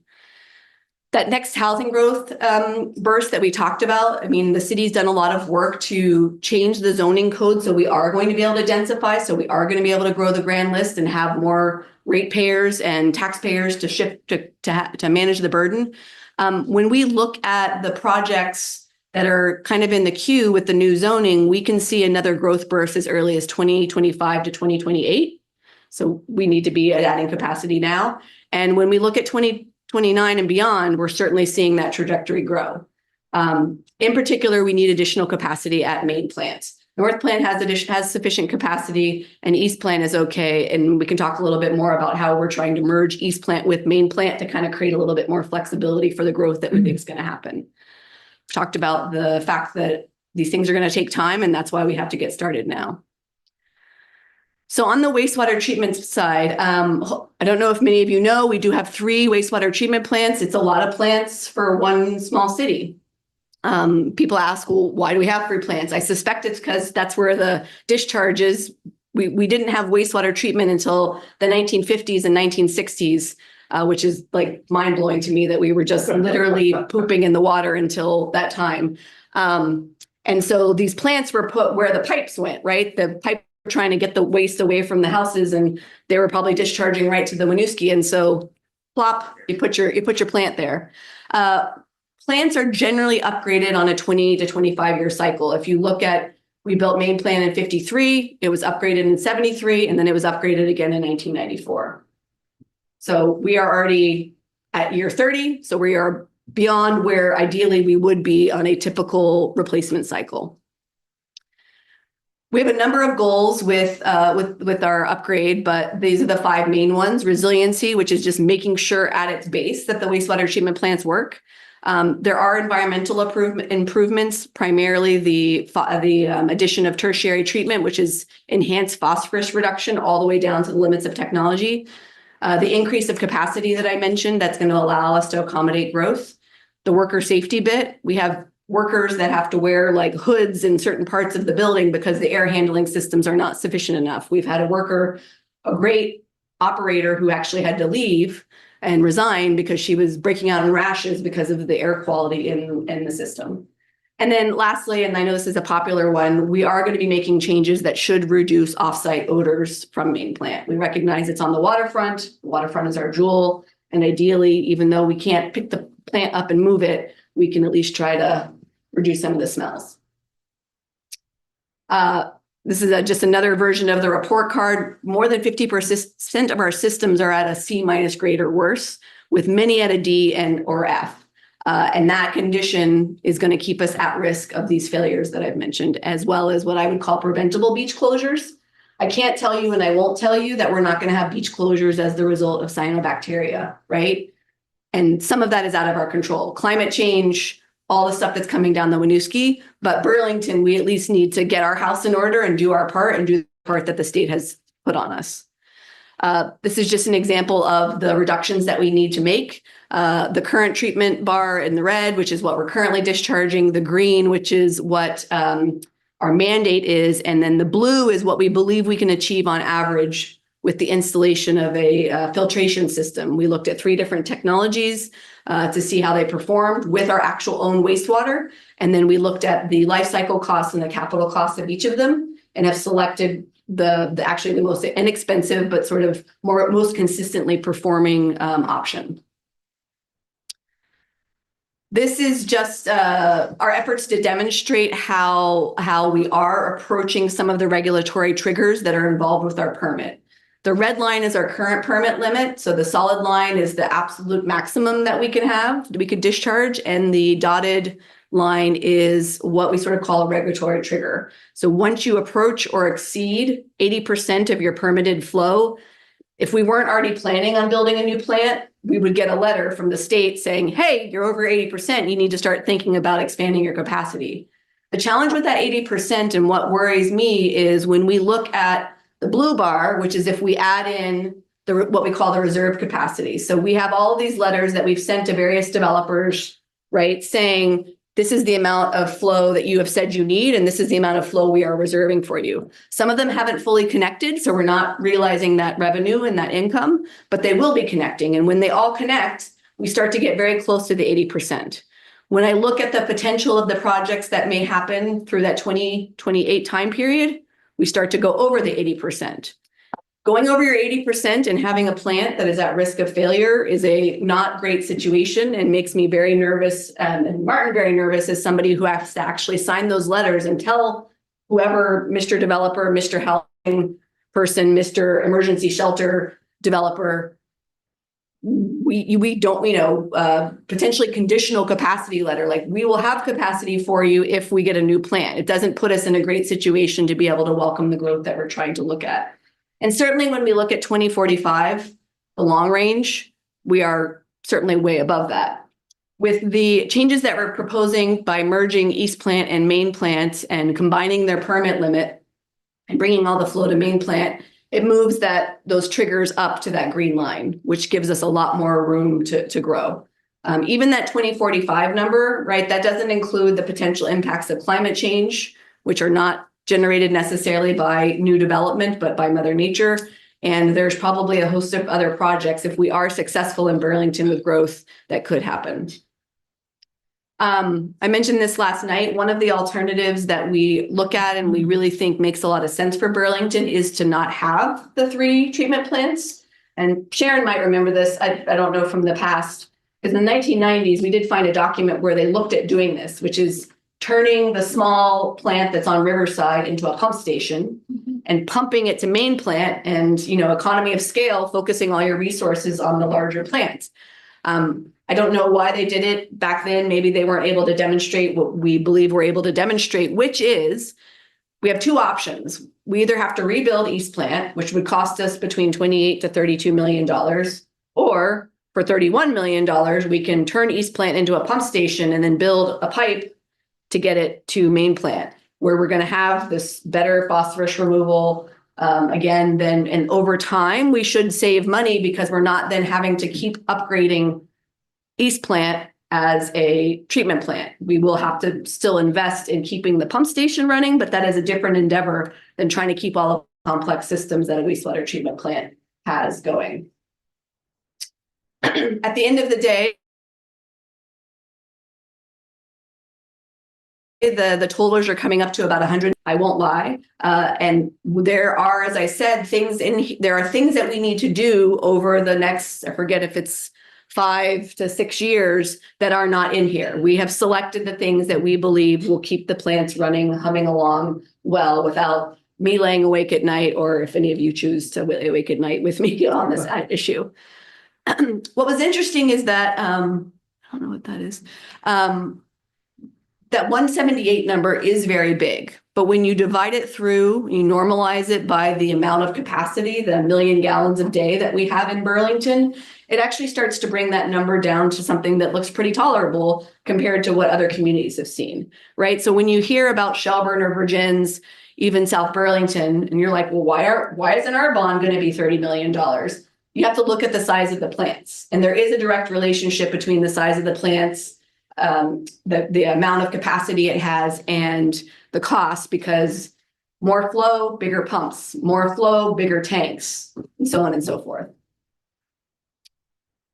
The long-term siphon project, mentioned this, that we are deciding to hold this and just to pursue FEMA to the end of the earth to make them give us the money. I'm gonna keep my fingers crossed and keep pushing that. So this $14 million that would be necessary to turn the pipes that go along the bottom of the river, which was a fine idea for the 1950s or 60s, but is not a good idea for right now in these river systems that we know are clearly sustaining generational floods year after year after year. And so we want to turn that into a pump station, and then similar to the emergency force main that we built overground, which I'm still like so proud of our engineers for figuring that out in 2 weeks.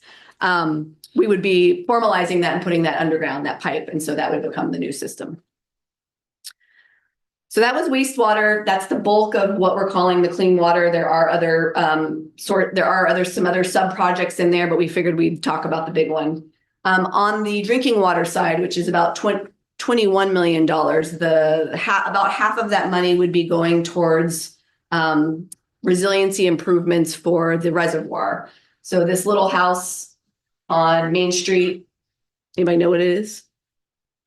So it's near Prospect. Yeah, it's just a little bit east of Prospect. You know, it's where the aqueduct is. Yeah. Yeah. So deep history on this, but that is the pump house. Those reservoirs, at least one of the reservoirs was originally built in 1867. That's when the city bought from the Burlington, I think it was the Burlington Aqueduct Company, and it became the Burlington water system. So it used to just be a reservoir, and then the little gatehouse was turned into a pump station, starting in the early 1880s. And this is necessary. So this whole system is necessary to feed this blue area of the city, including the hospital. Otherwise, these are at too high of an elevation for our current plant to pump to them. And particularly when you get to elevated buildings on top of a hill, you have to have a more sophisticated system. So there's 7 million gallons of storage up there, which also is used by the rest of the city. It acts as our emergency storage. We pump up to it, and it's sort of a dynamic system. It helps feed what we call the low service, which is the rest of the city. But then those pumps that are in that 1867 pump house, and many of those pumps, I don't have the number off the top of my head, but I believe some of them are, from the 1950s, 1970s. They are very, very old pumps. Those pump up to the 2 water tanks, the big water tank that's at UVM, and then the little water tank that's at the Redstone campus that I call Sputnik, because it has all of the antennas on it. It looks like a satellite to me. This pump house, you have to have it. It has to work for the hospital to get water. And of all of the things that Megan worries about, getting water to the hospital is one of those things, because it is our only level 1 trauma center in the region. It unfortunately also has a bad report card, with many of its systems components at a grade C or worse, and many at D. And that presents a great risk for not only the hospital's water, UVM's water, anybody who lives in that area, Sharon's water, but also All of our water. all of the water. Yes, in particular, your water. So the estimated cost for this is about about $10 million and it includes a whole host of improvements, not just the pump station. We basically built a new pump station building with all new pumps. The gatehouse is a landmark, so we would mothball that, but keep it as a, I keep talking about turning it into an Airbnb, maybe as an income source, but I don't know. And then we would also be re-roofing the reservoirs. I have long had a desire to put solar on it's like 3 acres of roof, and it seems silly to have that much roof and not do something with it. So we are exploring working with a company to see if we could get solar on it, and maybe as a trade, they could pay the capital costs of the roof. So again, we're exploring all the options. But ultimately, that has to be there for our emergency storage. Oh, that was the scary slide. So ask everybody to take a deep breath. So plugging all of this stuff in, we have a rate model that goes out many, many years. It is a model. It has tons of assumptions in it. Many things can change. I've listed on the right-hand side all of the things that are in it, all the things that are not in it yet. But when we look at what our rates will need to do to pay for this, we are looking, and this is a smaller number than yesterday, but still a large number, 107 or over 100% increase from this fiscal year through FY30. This is the graph showing the typical customer total bill. So a typical customer is a single family residential house with a 5/8 inch meter, and that uses 400 cubic feet a month.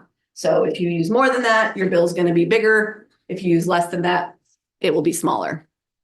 Again, this includes some use of the state revolving fund loan, which has a 2% rate. So it's a great rate.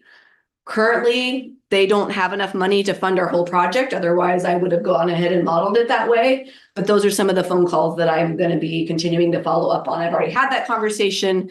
They're trying to get their eggs in a row in a basket so that they can figure out how much money they might be able to fund. And I'm very hopeful that they'll be able to fund more of our projects. Like I said, lots of stones that we need to turn over, but it was important to kind of get this out because whether it's 100% or 75%, it is still going to be substantial. For context though, and this was helpful to me in, coming out of the dark place when I started modeling these, which is what do our bills look like compared to other communities? Now, I totally get that other communities don't have some of the other burdens that we have as far as property taxes and whatnot, but my world is water and sewer and stormwater. So I am living in that, at least from this data standpoint. I took out the graph. There's lots of things that I can do to show you that with the rate increase that we are proposing, it basically kind of catches us up to where we could have, should have been in an alternate reality where, for instance, like our rate consultant says from 1998 to 2023, across the country, most communities were having an average of 5% rate increases every year. If I do that to our rate data, where we are or where we would be right now would be in a very different place, and we would not be looking at the magnitude of the rate increase that we are needing essentially to kind of catch up. Lots of things that we're working on to impact or mitigate the impact of bills. This very extensive list. Hopefully, many of you know that we have Vermont's first water resources affordability program. It was primarily targeted for folks who are already receiving some sort of federal benefit. If they show us evidence that they qualify for a federal program, we give you a discount on the water bill. There's also a senior discount, which has a very low bar for enrollment. Basically, if you're over, I think, 65 and you attest that you would have a hard time paying your bill without this program, you could get a credit. So that's already in place. There's a number of different dials we can turn. One of the things I'm most excited about pursuing is trying to figure out how to offset the pressures that we know are going to happen on rents as the result of the increases. It's really hard because unlike BED, we don't have renters as direct customers. There's usually one meter in the bottom of a multi-unit residential building. And I don't know if this unit versus that unit, what their income rate is. But we've looked at a model. Seattle Public Utilities has actually partnered with their electric company. And so because BED has a assistance program, what we'd like to do is anybody who qualifies for that electric assistance program might additionally receive a additional credit on their electric bill that comes from water. So a way of getting the money directly to the person, because there's other models where you get the money to the landlord and the landlord's supposed to distribute it. And those seem complicated. I don't want to get into compliance. If I can figure out a way to get the money directly to the people, I think that's a good way to do it. Some other things we're looking at, plumbing assistance programs, anything that we can do to help you to reduce your volume of usage, the leaky toilet, we should do it. We're also looking at accelerating the rollout of smart metering. Smart metering is not going to buy us a ton of efficiency because we already have pretty efficient meter reading, but smart metering would allow you to have direct control and knowledge of exactly how much water you're using, to get alarms if you have a leak, to get alarms if you've set a budget limit and you're approaching that budget limit. So it is one tool in the giant toolbox of giving people more sort of authority and agency over how much they're using. We're doing tons of tours. We visited the council last night. We're going to continue to visit the council. We're getting to as many NPAs as we can. We are, get one more slide. If you haven't been to the wastewater treatment plants, we have some upcoming tours, one on Saturday. They're very exciting. I think it helps to see, what this infrastructure looks like. And Matt is very, very, very energized to give these. Taking my 7th and 8th graders, it's great. Yeah, It's really important. It's super interesting, and he has lots of jokes. But at the end of the day, this is what we're going for. We're calling the drinking water one the water bond. We have some mnemonics to remember all the things we're trying to do, and then the wastewater and stormwater we're calling the lake bond. Oh, and I need to update that because that says 113, and we're down to 107. How did that happen overnight? That was me today, pulling out the 14 million and then rerunning my rate model. So That's mysterious. right. Yes. So Dave, and then we work this way. A question, does the water department pay for energy, and will you get energy savings from this work? And how does that help with the rate? Yeah, we do pay for energy. And we pay a lot. I don't know overall. I haven't totaled up the energy efficiency that we're gaining with some of the energy additional investments that we're going to need. In particular, the pump station piece will increase energy costs. I think when we shift over to dewatering, our dewatering is a belt filter press. It doesn't use a lot of energy, and all of the other ones, particularly the centrifuge technology, which gets us to a drier biosolid, which then should reduce our hauling costs. So we can't just look at the energy piece. We have to sort of look at the big life cycle costs. But with any and all of the alternatives that we've evaluated, we're not just looking at the capital costs, we are looking at life cycle costs to make sure that we're not inadvertently picking what is the cheap option now for what may be the really costly option over the long term. So, and happy to sit. Were you the one that asked the question about, what's your last name? Calling. Okay, no. There was a Dave that asked a question about other things, but any of this stuff, we're happy to sit down, give you a copy of the PER so you can really see the numbers that we're looking at, the preliminary engineering report. Sharon? Two things. One is, in the mid-80s, I did do a tour of the main sewage treatment plant. That was a long time ago, obviously, but it was very creative how it was advertised. There was a picture of a toilet and on top of this process, and then at the bottom, there was a spigot, a water spigot with a glass at the end. And so the point was, at least, that the purity of what you were dumping into the lake was what you could drink it, basically, is what they were trying to connote.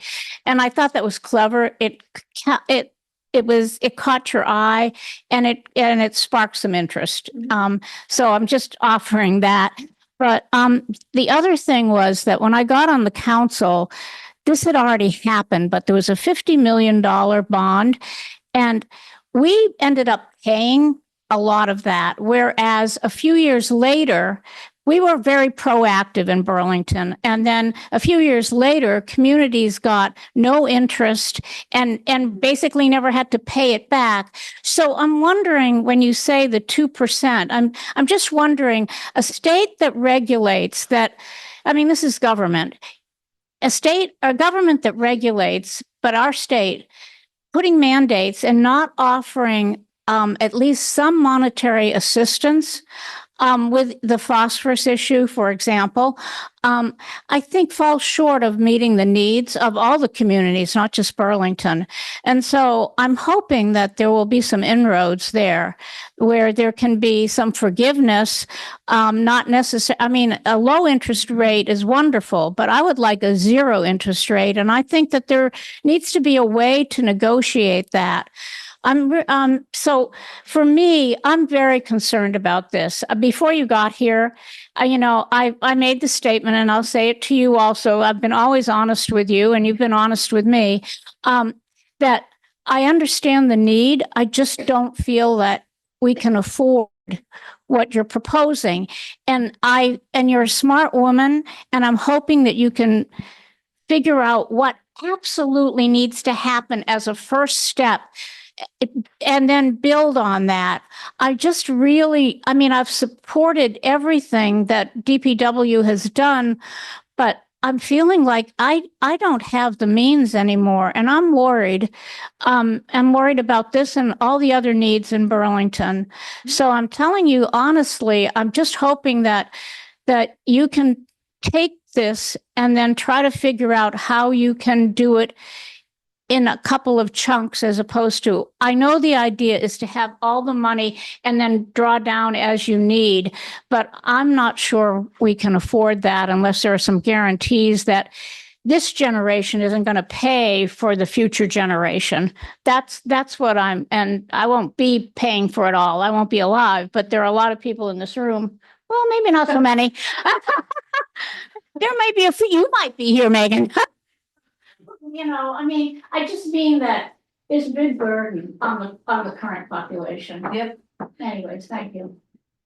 And I'm constantly thinking about that. On the states need to pay for phosphorus. I actually was digging through the old sewer bond to figure out how much money we got from the state. And so far, I think we somehow got 20 million towards our previous project. And there was actually part of state law, which I now know has been redacted or extracted by the legislature, where the state used to have to pay a certain percentage of phosphorus upgrades in the 1990s, and now that is gone. So, I mean, the phosphorus piece and the capacity piece of the pie, that, I don't know if I still have my pie chart. No, I don't. Of the amount of money that we need, there are certain nuggets that I think are going to be easier to take to the state and say, hey, $30 million for phosphorus removal. What are we going to do here? Because if we don't do it, EPA is going to be coming down on the state, right? And then the state's going to have to, we don't want to be in that relationship. Let's work together to figure out how to get this paid for. And then on the capacity piece, I've already brought that up with the Secretary of Agency of Natural Resources to bring it to the governor. If we want the growth that Vermont needs, and we're going to have a lot of it in Burlington, we may need some money to help expand our systems, because it isn't fair. And I can come up with impact fees and talk about the additional revenue, but at the end of the day, it is still going to cost existing ratepayers something. Yes. Thanks. So I'm just really appreciating all of this.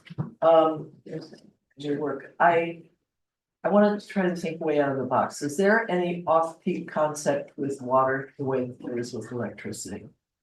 And the other thing is, I'm so glad to see the things that we can do as individuals. And I'm also just thinking about water conservation. We're talking about water rates. And if we individually use fewer gallons of water in our day-to-day life, that means that we won't be paying as much on our water bill, right? Because we're not using as much. Correct, but then your rates will have to go up, because unless I get more users. Right, but if you get the users from yes, the newbies coming yes, into town, then it could all balance out. Yes, then it could. Yep.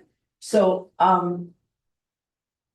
so anything Is there any off-peak, anything that has to do with water? There's not anything off peak. What we did go through a rate restructuring where we charge people who have irrigation systems a lot more water because that's not what I call life water. Right. We, on the water side, set up the 2-tier system. So the first 400 cubic feet are much cheaper than if you use more than 400 cubic feet. So those are the types of things we can do.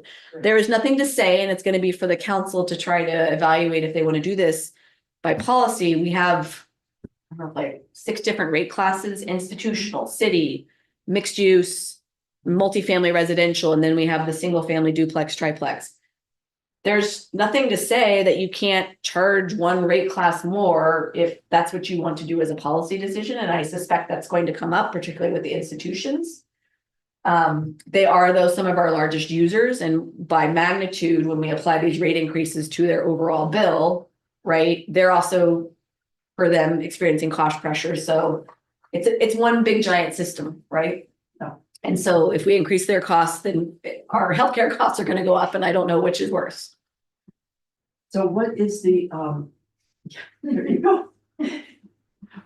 What is the link, the web, is it the water DPW website where you can see those various rates? Yes, if you, I don't have it here, but if you go to burlingtonbt.gov/water, there is a tab that shows you what the current rates are. Okay. And so you can just familiarize more with what those other things are. But it's not infinite what we can do with them. But one of the things, for example, that we could so you could make the first 400 cubic feet that kind of goes along with the water usage cheaper. That will have a consequence, though, of making it more expensive probably for other rate classes like commercial, right? And there's some balance in portfolio of charging these people enough, but not so much that they're going to leave, because if they leave totally, then now we're back in the hole. So it is a delicate balance and lots of magic 8-ball consulting. Excellent. Yeah.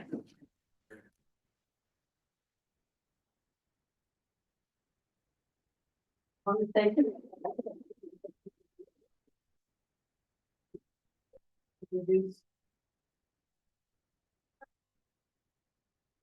I think there's been a lot of conversations. It's not something where the municipality, I'm not aware of municipalities who have taken that on and taken that infrastructure on, because then you are relying on multiple different people having to manage those properly so that they continue to work. What I would say to the conservation piece about how it can help the big picture, I don't know that we're going to be able to help where we are now as far as needing additional capacity. But what it could do, if everybody really got on board, is push off or stave off future capacity increases, right? So anything we do to reduce stormwater that's going into the combined sewer system, anything that we do to reduce our overall impacts, people who have sump pumps, which is okay because you don't want a wet basement, but instead of connecting it directly to the sewer, if you have sandy soils like we do in this part of town, getting it to the ground so that it's not going directly to sewer. There's lots of little gain by inches things that we can do over the long term to try to reduce the overall capacity that's being absorbed at the plant. Yeah, I'll stay here until whenever, but I know I'm the Heroes Gales meeting. What about the Pine Street Arts Canal as a natural wetland? So I know that it's nothing. So for what's happening to it at this point. That area is, I mean, certainly can talk more about it. You mean as far as managing? Using it as a storm management. The wetland. Yes, except it's very hard to build there because of the contaminated soil. So anything I would put there, the amount of regulations and the worry, anytime we've even looked at stormwater management there, even for all of the developments, we're very hampered because the things that I would typically want to do with stormwater, you're not allowed to do because it's a contaminated site, because they're worried if you put too much water here or there, that it could make the things that are subsurface move around. So Really actually combine having to be a natural wetland. Yeah, I mean, frankly, it probably already is providing a decent amount of treatment anytime you have even what is there currently in the barge canal. So not the land around the barge canal, but in the barge canal provides some amount of treatment and sunlight exposure, which reduces bacteria before it gets to the lake. But happy to talk more if you have specific ideas about it. There's some separate stormwater that goes to that area. And then that is also the location that receives still our largest volume of combined sewer overflow is discharges to the Pine Barge Canal and then travels to the lake. Yeah, we talked about phosphorus. What about all the other toxins? Like PFAS. Yeah, so those are what we still put in the basket of emerging contaminants of concern because they're still being studied as far as exactly where they are and what we can do. If you look at some of the site plans that we're developing for the main plant, which frankly involve us having to bump into Perkins Pier because we need more space. But in creating that site plan, we're trying to be thoughtful about the things that could come down the pike, such as the requirement to put PFAS treatment in, particularly for the water that's coming off of our biosolids. That's largely where the PFAS is in our system. I think it's not unlikely that will appear on the drinking water side. We have not detected PFAS in our drinking water, even with the reduced limits. We didn't talk about it, but while we're trying to get this thing built, we are going to be kicking off preliminary engineering on the drinking water plant, which had not been upgraded since 1984. And with some of the changes that we're seeing in our lake quality, more on the turbidity side, we are starting to see some pressures and changes in our source water that we need to address. We need to address capacity, and then we need to make sure that we're set up if regulations pass on PFAS, on disinfection byproducts, on pharmaceuticals, all the host of things that we now know humans have done to our environment, and water's all recycled. So we don't know enough yet right now to be able to pick something, but we're certainly making sure that we're leaving room so we're not boxed in case a regulation was to change before the next sort of upgrade cycle, right? In 20 or 25 years. Yeah. Thank you for such a great detailed presentation and also very clear. I want to build on something that Cheryl brought up about conserving. I think a public campaign for people to understand about how to conserve water would be wonderful. In addition to, I think, the general public needs information about the need for this project. And if I hadn't come to this today, I wouldn't have had all this information. So I hope there will be more public presentations on this. The other thought I have is I wonder about tapping into donations from wealthy individuals, having a capital campaign where you're doing some fundraising.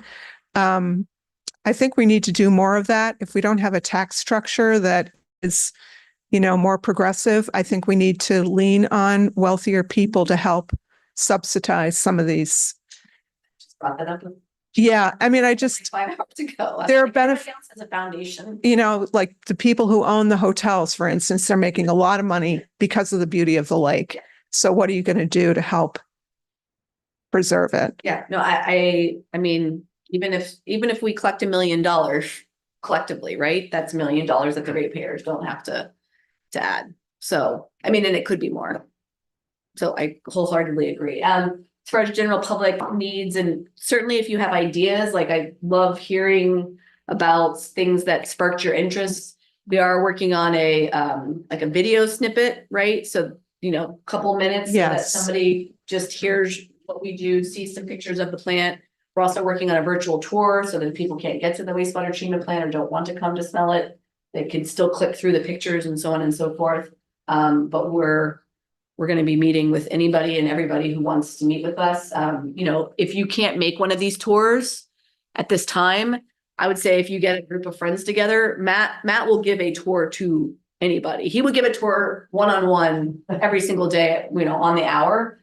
Ideally, if we could get a couple of people, like if you all want to come as a ward, we could set that up at any time that was convenient for you. maybe putting a video on public television. They Yep. have all these free videos, We're planning on, and the mayor- regular, so we can, yes, all those. like little snippets of new information on Front Porch Forum, you know, tip of the day, how to save water, something like that. Anyway, thank you.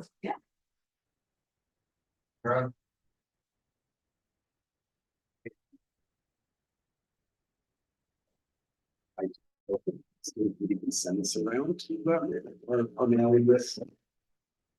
On this, I question and a comment. So my recollection, and I don't know if this is still true, but our sewer rate is based on a percentage of our water usage. Is that?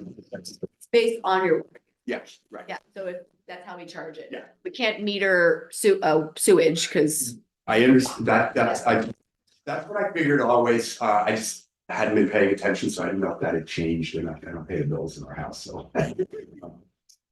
So given that, I'm wondering if there are strategies around decoupling that in certain instances for certain classes of users, especially large institutional users that have large amounts of impervious surface. And I think that's something, and some of those users are not leaving town.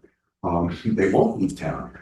Yes. So I'm wondering if there's been some exploration at, looking at ways to decouple for certain types of users that have a larger impact on stormwater runoff and on the combined overflows as a result of their impervious surface.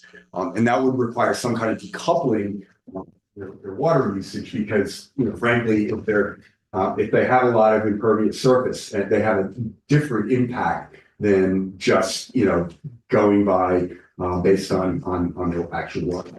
yeah, can I speak to that? Because we already do that, and we started that in 2009 with the stormwater fee. From the stormwater. Yep, so because before sewer was basically having to bear all of the burden of combined sewer reductions and managing even the separate storm sewer system that we created in the 1990s when we separated. And so in this graph, and it doesn't, actually, where did it go?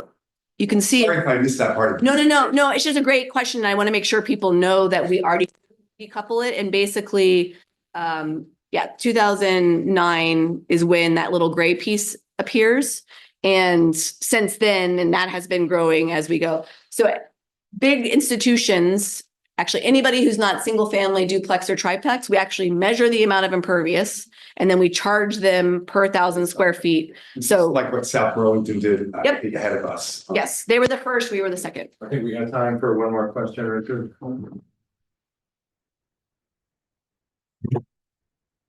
Megan, thanks so much for this. Do we know that adjacent communities are paying their fair share towards this? The people who put stuff into the Winooski, for instance, downstream or upstream? Don't know which it is. I would say that it's not wholly fair on the state level. So when they did the Lake Champlain TMDL, and I can send you that document, they did make a decision to classify wastewater treatment plants into large, medium, and small. And if you are a large wastewater treatment plant, your permit limit went from 0.8 down to 0.2 milligrams per liter. And so, and we screamed and yelled about all of this. The other communities, they do have to do optimization plans to make sure they're not discharging more phosphorus than they need to through just proper management. But communities like ours do have a higher burden, which is why it's such a bummer that the section of state law that forced the state to pay some portion of this.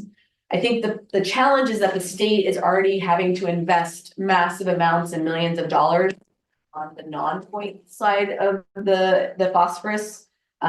Lake Champlain is very burdened. The ratio of land area to the water body is way out of whack compared to like the Great Lakes. So we're already kind of in trouble out of the gate, which is why when somebody says, well, the farmer should be doing more, or this should be doing more, the problem is like everybody basically has to do it all, even have a chance in heck that we slow the faucet down enough. It's a really challenging water quality problem. Yeah, I mean, my concern with so many of these things is that Burlington tries to go it alone, or it is required to go alone. Perhaps we talked earlier about the cost of homeless, and yes, we can't solve it all by ourselves, and we can't depend on the state. But even the communities that are along the Winooski, it seems to me, should be paying more of their fair share. Conversations we're having with the state and Yeah, how good. successful those. When there's not enough money to go around for all of the things, it's and I've had these conversations. You have to, in order for you to get more money for water quality, we're taking it. But it's great to talk about the Burlington businesses that benefit because of the lake. But by the way, they do in Essex and Winooski and Milton and places like that as well. And the first time you came to one of these, this is not for me to say, but the first time you came to a Ward 1 NPA, you got the first standing ovation in Ward 1 NPA history. Well, I think you should get a standing ovation.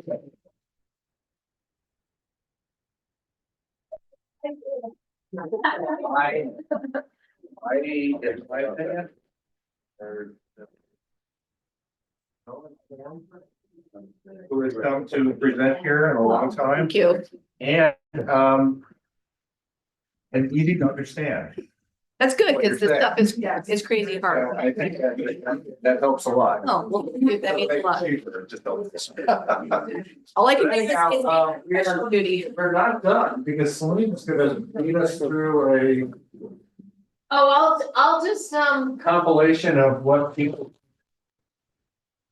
well, people didn't really write much down. So I think what I would do is invite folks to share some more thoughts on your way out. Grab some food. There's a little bit of food left, and we'll use, there's not enough really to report back on, but I hope people will share some more thoughts just about the election, but also just like, what do you think it brings up for our community, especially as we prepare to hear from our state legislators next month? Selena, I'm sort of burnt out from the election. That's totally fair. No, what it's optional participation. And I think that in time, I have a lot that I want to say, but I'm exhausted. Completely understand, Sharon. I think that's totally fair. Yes, Figure it out. you got it. I'm kind of right there with you. So I guess, yeah, so right around. There's a requirement. Honestly,